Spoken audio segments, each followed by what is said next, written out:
Kolkata TV ডিজিটালে আপনাদের সকলকে স্বাগত। আপনাদের সঙ্গে রয়েছে আমি অঙ্কুর।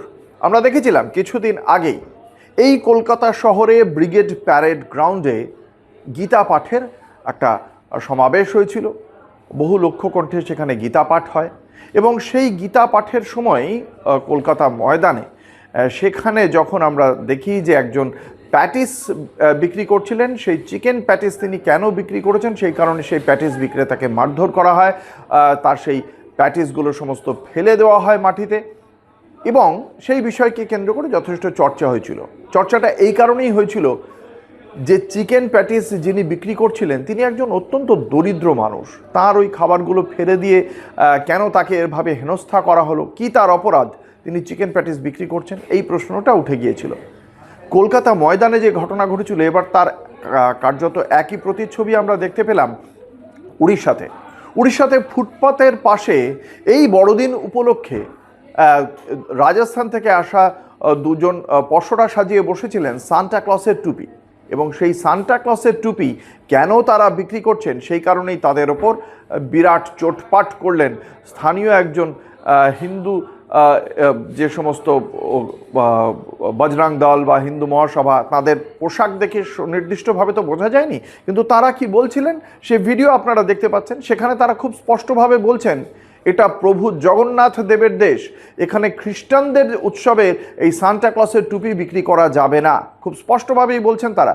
এবং তারা জিজ্ঞাসাও করছেন তাদের পরিচয় কি। তারা যখন বলছেন যে তারা রাজস্থান থেকে এসেছেন পশরা সাজিয়ে ওড়িশায় এই সান্টা ক্লসের টুপি বিক্রি করতে, তারা হিন্দু, তারা মুসলিম নন, একথা বলার পরেও তাদেরকে বলা হচ্ছে তারা যখন হিন্দু তাহলে তারা খ্রিস্টান ধর্মের যে উৎসব সেই উৎসবের পসরা সাজিয়ে কেন বসেছে ফুটপাথে।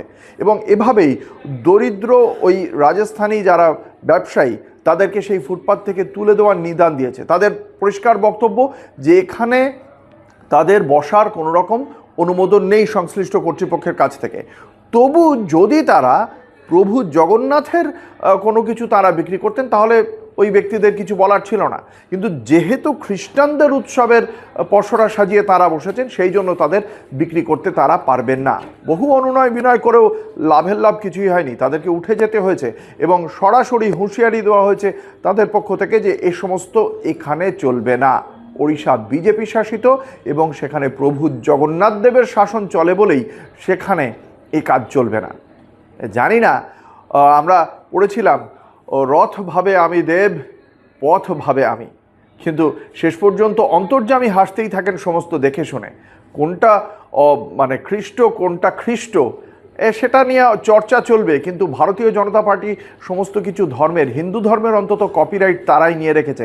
ফলে সেই কারণে এই যে ঘটনা আমরা দেখেছিলাম কলকাতার ব্রিগেড প্যারেড গ্রাউন্ডে, সেই একই ঘটনা দেখতে পাওয়া গেল ওড়িশার রাজপথে, কিন্তু কোনো পদক্ষেপই হয়নি সংশ্লিষ্টদের বিরুদ্ধে। দেখা যাক বিজেপির এই বিষয়গুলিকে কিভাবে নেয় দেশবাসী। দেখতে থাকুন কলকাতা টিভি ও কলকাতা টিভি ডিজিটাল, রাত দিন 7 দিন।